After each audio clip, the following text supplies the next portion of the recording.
have a wife, so I'm queen, so this can't really work.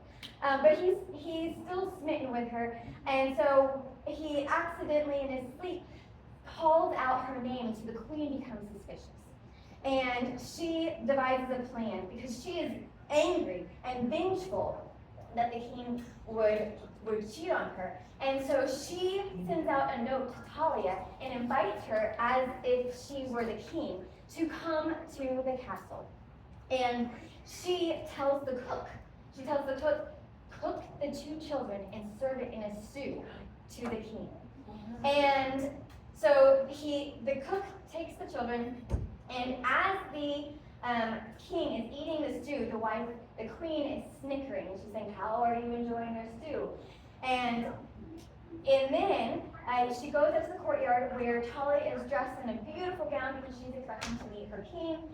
Come on in. And she insists that Talia throw herself into the pit of fire that she has devised for Talia.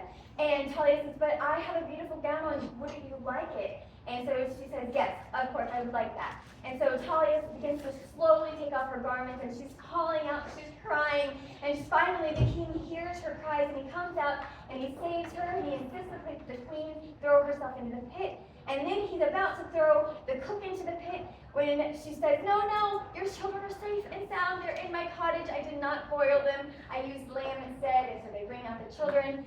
And the king and Talia marry and live happily ever after. Now, so this is a fairy tale. This is, I have a podcast. It's called Fabric of Folklore, where we take fairy tales and we learn about their history and their context and their meaning and their symbology. And so I'm just going to give you a little bit of background about what's happening in this bizarre story that I just told you. So this story comes from Naples, 1634. Giambattista Basile is collecting folk tales from all of the people around, and he begins to tell these stories to the aristocrats, to the court.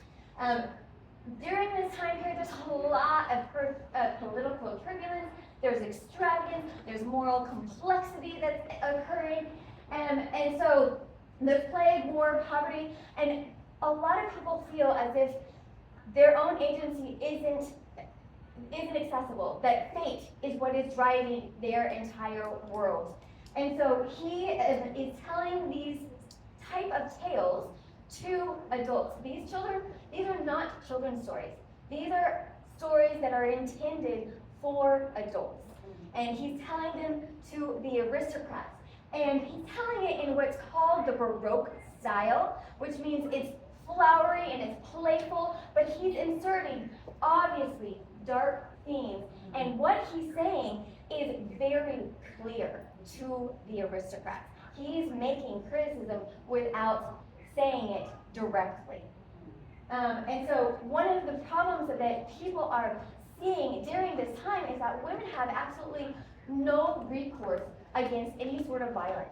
And powerful men have absolutely no consequences when they act atrociously. And this is extremely clear to his audiences during this time period. So raise your hand if you want to, if something that strikes you about the story. What do you think is happening in this story that is clear? What got me mad is then he got rid of the first wife like nothing. Yeah, he gets rid of the first wife, right? If I was the first, I would have hung him already. Yeah, yes. So just saying. What else? What else? Yeah, And she was so willing to go, even knowing he had a wife. yeah. Anything else? Abuse of power. Abuse of power. Absolutely. Did you mention something about a child being cooked? Yes. And this is children being cooked, it's very common in most of these old stories. I'm not really sure why this is, but it's a really common theme that you see in a lot of older stories. Yeah. Honestly, I think hearing that she gave birth to twins and she was asleep. Yes. I'm like, as if someone that gave birth, I'm like, could I have done that? Yes, right. Right. Exactly. Like, they really have to go put down for a C-section. Right. Oh, we just had children next to us. How did that happen? Yeah. Yes, exactly. So you've named a lot of things. The misdirected villain. I think this is a really interesting element because in the story that Basile is saying, it seems as if the queen is the villain, but she's not. Yeah. Right? She's not the queen. She's not the villain. It's the king. Right? Yeah. Women's powerless and lack of agency. You mentioned that, or someone mentioned that she was willing to go to the king, but a lot of times women had zero recourse. They didn't have options. Right? And so they just didn't have a lot of agency during this time period, and they didn't have power. There was extreme power imbalance. This, once again, is taking place in Italy, and Italy, especially culturally, is much more fatalistic. They don't have really the agency, idea of how the world works. Their worldview is much more that fate happens to you, life happens to you, not that you have your own choices, things just happen to you. Men's lack of accountability, this is very clear in this story. And then power imbalances, there's gender power imbalances, there's class power imbalances, right? Lots of themes are very clearly being laid out, which is one reason I love this story so much, because it's just extremely evident. Anyone recognize what story is our modern version of this one? Sleeping Beauty. Sleeping Beauty, yeah. This is not actually even the oldest version of Sleeping Beauty. Like I said, this story is from 1630, but there is a Chinese version from BC, 900 BC. So there's lots of different older versions, but I like this one particularly because there's a lot of craziness that happens. What's the name of it again? It's called Sun, Moon, and Talia.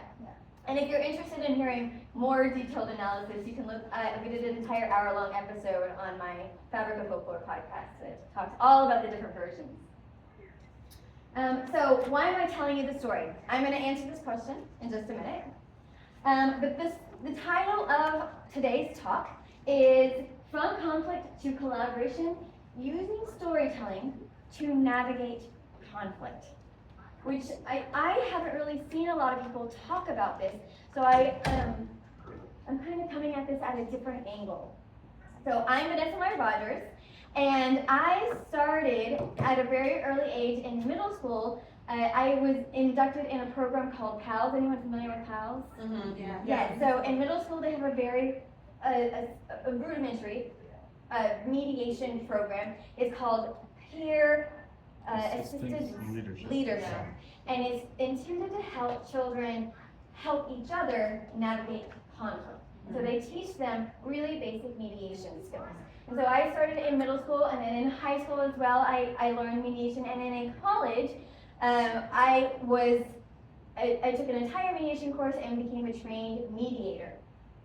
Once, when I was a preschool teacher, one of the things that I really started to notice that irked me was that when children were coming to the teachers and saying, we're having this struggle, he's doing this and she's doing that, and they were fighting, a lot of times the teachers would say, go figure it out on your own. And now there's no judgment, because I've done that plenty of times, because sometimes you just can't, right? But the problem that I was seeing was that we're not giving them the skills to deal with that conflict. How are they supposed to figure it out on their own if they have no basis for what to do in those situations? Because if you tell them to figure it out on their own, who's gonna win? The bigger one, the bully, the one who's more aggressive, right? It's not gonna be an equal balance of power. And so I began doing role playing with my preschoolers, and it was very basic, right? We would come, I would have two children stand up in the front, and they would have a conflict, and I would kind of talk them through how you discuss and resolve conflict in a healthy way. And it was just a way for them to see healthy conflict resolve. And that's something that a lot of people don't see, because a lot of adult conflict happens behind closed doors. And so if they're not if it's not being modeled for them, they don't know how to do it. And a lot of adults, we're not taught. Yeah. We're not taught these skills. Right. And so now I'm a mom of 3, and so I deal with conflict on a daily basis. I'm not always the best at dealing with it, because life, right? But I do have quite a bit of practice from my own children. I have a podcast called Fabric of Folklore, where we look at stories. We look at folk tales, fairy tales, and the history of everything that they're trying to say. And then today I am a storyteller. I work with the Tobin as a teaching artist, the Tobin Performing Center, and I go and help teachers in their classrooms integrate art into their lesson plans. So that's a little bit about me. So I want to talk a little bit more about fairy tales and how they came about. And if you enjoy fairy tales, you should thank this woman, Madame D'Aulnoy. She, in about 60 years after Basile, begins these, she coined the term fairy tale, and she also coined the term Prince Charming. So she was very instrumental in this genre. She starts having what is called salons. So she has groups of, generally it's women, but sometimes she has mixed genders, and they play a game called, I don't know how to pronounce French, but it's La Gage Touche. And basically it's a competition. And they are competing to tell the best fairy tale.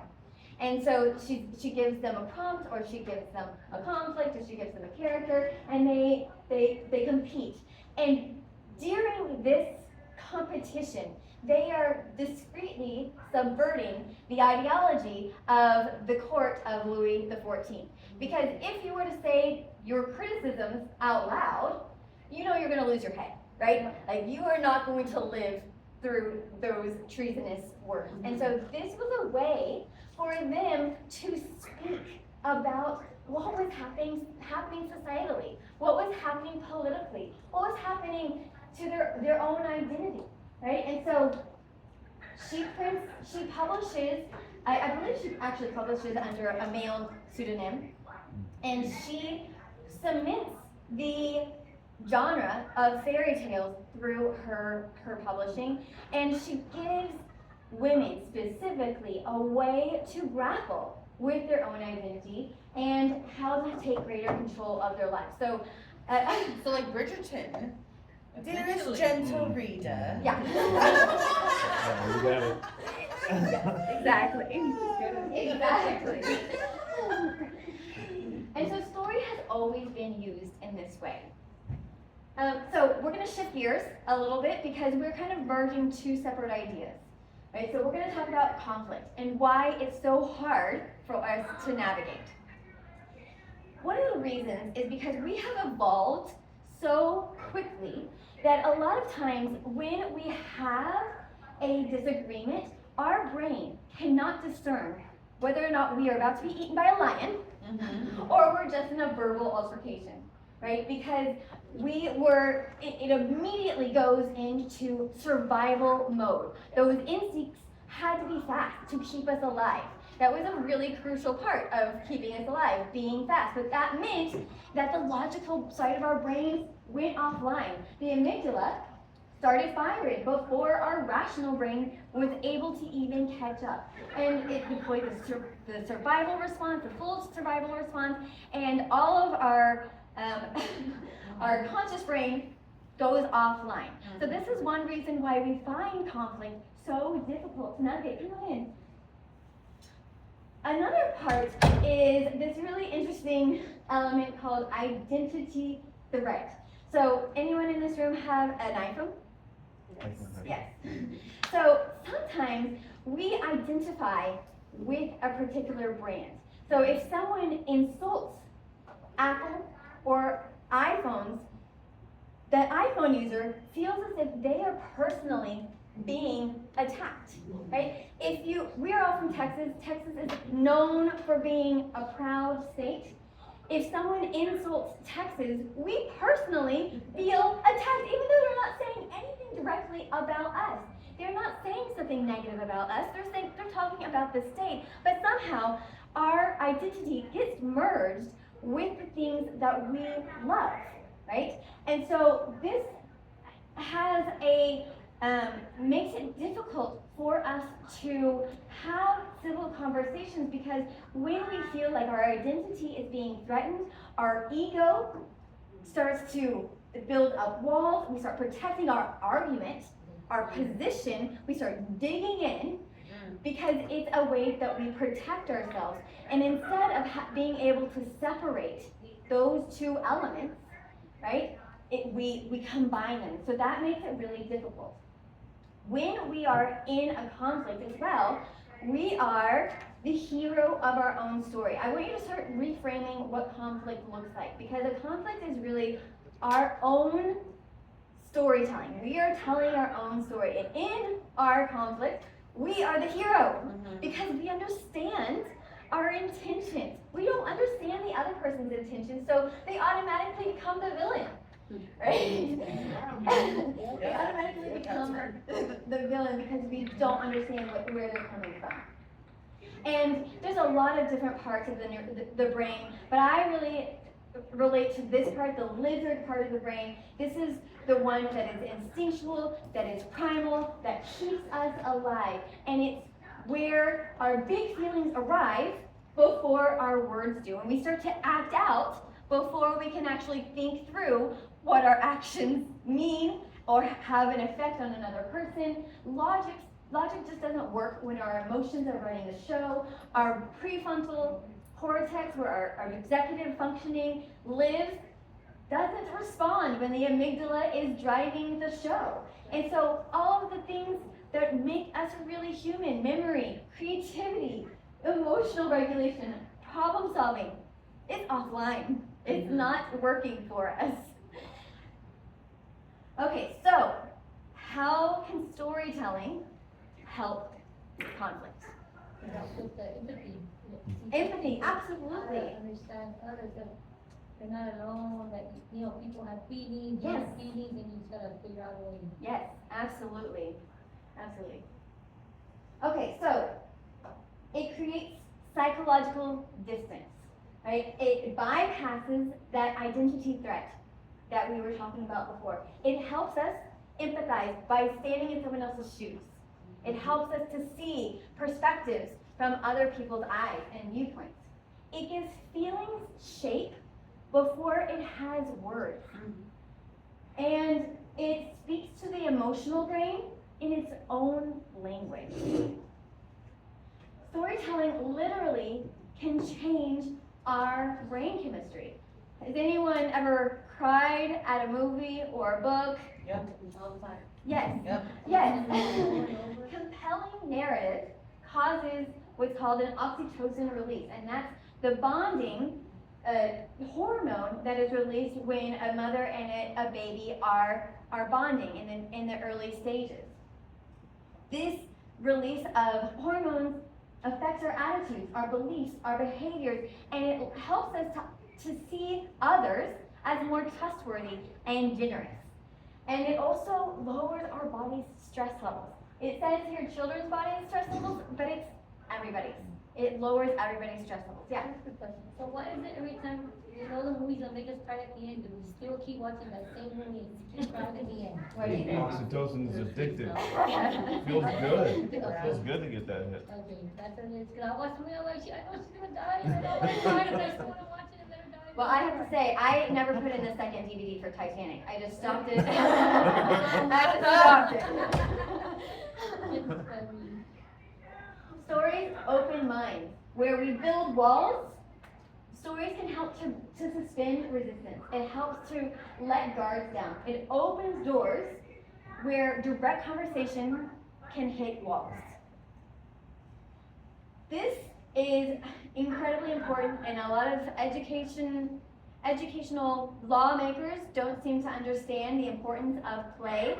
The other day, my children came up to me, and we've been watching, does anyone like Stranger Things? They've made a children's version. Do y'all? Oh my gosh. They've made a cartoon version, and so of course my 10-year-old was like, we have to watch the Stranger Things for kids. And so we've been watching the Stranger Things for kids. My 5-year-old and 7-year-old came up and said, we're playing the upside down. We're trying to open the gate. And they were so into it. They were very excited. And I was asking them questions about it. And they were like, yeah, we were able to find the key. We were able to open the gate. And they were thinking through all of the problems that they were dealing with in the upside down. And when they are playing, they're creating stories. And their play is how they develop their self-regulation.